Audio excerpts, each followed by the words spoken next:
नमस्कार दोस्तों, BR07 channel में आप सभी का बहुत बहुत स्वागत है। तो दोस्तों, दरभंगा एयरपोर्ट पर एक ही स्कैनिंग मशीन बचती है काफ़ी अफरा तफरी। जी हाँ दोस्तों, दरभंगा एयरपोर्ट पर यात्रियों की संख्या में लगातार इजाफा हो रहा है। इतना ही नहीं, कम समय में ही देश के चुनिंदे एयरपोर्ट में शुमार होने के बावजूद सुविधाओं में इजाफा नहीं होने की वजह से यात्रियों को काफ़ी परेशानियों का सामना करना पड़ रहा है। एयरपोर्ट के लॉन्ज में सीमित जगह के कारण उम्रदराज यात्री भीड़ में धक्के मुक्के खाते रहते हैं और यात्रियों का ये कहना है कि दरभंगा एयरपोर्ट पर यात्रियों की संख्या को देखते हुए अविलंब यहाँ सुविधाओं में इजाफा करने की दिशा में कार्रवाई होनी चाहिए।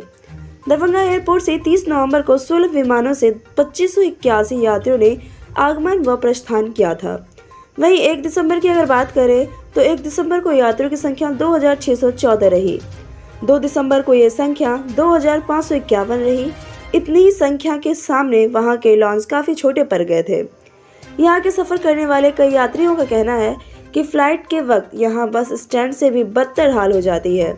जल्द से जल्द लगेज जांच कराने की वजह से वहां होड़ लग जाती है।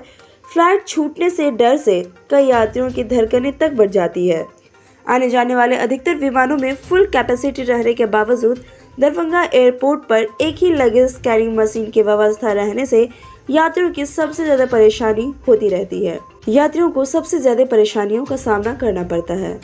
यात्रियों को बना रहता है फ्लाइट छूटने का काफी डर। जी हाँ दोस्तों, यहाँ पे लगेज स्कैनर की कमी की वजह से यात्रियों के बीच अफरा तफरी मच जाती है और इतना ही नहीं, फ्लाइट छूटने के डर से कई यात्री कतार से निकलकर अपने अपने लगेज की स्कैनिंग कराने का प्रयास करने लगते हैं। इसे लेकर अक्सर वहां हंगामा होने की भी स्थिति काफ़ी बन जाती है। तो दोस्तों, आपको मेरा रिपोर्ट कैसा लगा ज़रूर कमेंट करें। साथ ही इसके बारे में आपकी क्या राय है ज़रूर कमेंट करें। फिर मिलते हैं नेक्स्ट वीडियो में एक नए अपडेट के साथ। और अगर आप हमारे चैनल पर नए हैं तो हमारे चैनल को सब्सक्राइब कर लें। शुक्रिया।